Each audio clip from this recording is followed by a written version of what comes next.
Cataract classic రెటినాలకు world class treatment ఇప్పుడు మన బీరంగూడలో American laser eye hospitals.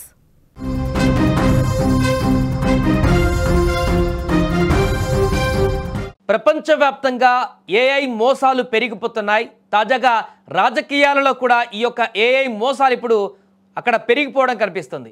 Fake వీడియోలు సృష్టించడమే కాదు, నాయకుల పేరిట ఫేక్ వీడియో కాల్స్ కూడా చేసి కార్యకర్తలనే బూరిడి కొట్టిస్తున్నారు.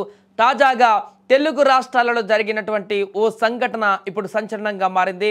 ఖమ్మం జిల్లాకు చెందినటువంటి రాజకీయ నేతలను ఓ వ్యక్తి నిండా మోసం చేశాడు. గత నెల 30న ఖమ్మం జిల్లా సత్తుపల్లిలో కొందరు తెలుగుదేశం పార్టీ నాయకులకు ఓ వ్యక్తి ఫోన్ చేశాడు. తాను దేవినేని ఉమా పిఏనని, సార్ వీడియో కాల్ చేస్తారని చెప్పాడు. కాసేపటికే ఉమాలా వీడియో కాల్ చేసి తెలంగాణలో టీడీపీ కార్యకర్తల పిల్లల చదువులకు సాయం చేయండంటూ 3 ఫోన్ నెంబర్లు పెట్టి డబ్బులు కొట్టించుకున్నారు. వారు 35,000 రూపాయలు పంపారు. ఈ నెల 7న దేవినేని ఉమా పేరుతో ఆ వ్యక్తి మళ్ళీ వీడియో కాల్ చేశాడు. తెలంగాణ స్థానిక సంస్థల ఎన్నికలలో బీఫామ్ ఇప్పిస్తానన్నాడు.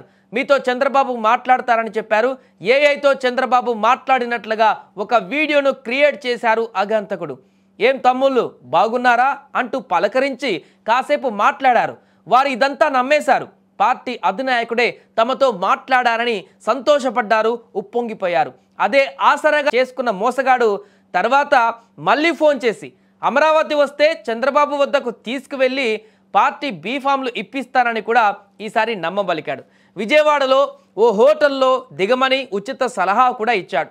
ఆ హోటల్ వారికి కూడా ఫోన్ చేసి తమ నాయకులు వస్తున్నారని, వారి బిల్లు తానే చెల్లిస్తానని చెప్పాడు. సత్తుపల్లి నుంచి 18 మంది టీడీపీ నాయకులు బుధవారం విజయవాడ వచ్చి హోటల్లో దిగారు.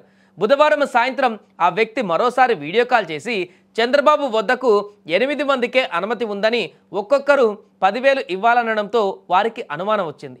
ఈలోగా హోటల్ సిబ్బంది కూడా భోజనాల బిల్లు కట్టాలని పట్టుబట్టడంతో వారు గొడవ పడ్డారు. అనుమానం వచ్చి ఆరా తీయగా అసలు విషయం వెలుగులోకి వచ్చింది. పోలీసుల సాయంతో దేవినేని ఉమాను సంప్రదించగా అతడు తాను ఎవరికీ ఫోన్ చేయలేదని క్లారిటీ ఇచ్చేశారు. దీంతో మోసపోయామని గ్రహించినటువంటి ఖమ్మం టీడీపీ నేతలు మెల్లగా ఇంటికి జారుకున్నారు. బయటకు తెలిస్తే పరువు పోతుందని విషయం బయటకు రాకుండా జాగ్రత్త పడ్డారు. వారిని మోసం చేసింది ఏలూరు జిల్లా వాసిగా అనుమానిస్తున్నారు. ఏఐ టెక్నాలజీ ఎంత ఉపయోగకరంగా ఉంటుందో, దాన్ని దుర్వినియోగం చేస్తే ఎంత ప్రమాదకరంగా మారుతుందో చెప్పడానికి ఈ యొక్క ఘటన నిదర్శనంగా మారింది. అంతేకాదు, ఇప్పుడు రాజకీయాలలో ప్రచారాలలో కూడా ఈ యొక్క ఏఐ టెక్నాలజీని వాడడం వల్ల అసలు పార్టీ ఏ రకమైన హామీలు ఇస్తుంది, నాయకుడు ఏ రకమైనటువంటి భరోసా ప్రజలకు ఇస్తున్నాడు అనేటువంటి విషయానికి సంబంధం లేకుండా నాయకుడు ఫోటోతోటి ఆ నాయకుడు వీడియోని క్రియేట్ చేసి వేరే ఎక్కడో ఉన్నటువంటి నాయకుడు ఇక్కడ ఆ యొక్క హామీలు ఇచ్చినట్టుగా వీడియోని క్రియేట్ చేసి జనాలు నమ్మేటువంటి ఒక దుష్ప్రచారం అయితే జరుగుతున్నటువంటి సందర్భం కూడా ఉంది. అందుకని బీహార్లో ఇప్పుడు ఏఐ కట్టడికి సంబంధించిన చర్యలు కూడా తీసుకుంటుంది. ఏదేమైనా కూడా ఏఐ అనేది ప్రపంచవ్యాప్తంగా పెరిగిపోతున్నటువంటి ఈ టెక్నాలజీ అనేది ఎంత మంచి చేస్తుందో తెలియదు, కానీ అంతకు మించినటువంటి చెడైతే చేస్తుంది. ఇలా సైబర్ నేరగాళ్ళు కానీ ఇతరత్ర దుర్వినియోగం చేసేటువంటి వ్యక్తుల సంఖ్య గణనీయంగా పెరిగి పూర్తిగా సామాన్య ప్రజలందరూ కూడా మోసపోవడానికి ఆస్కారంగా మారుతుంది. అందుకే ఏఐ టెక్నాలజీతో జాగ్రత్తగా ఉండండి.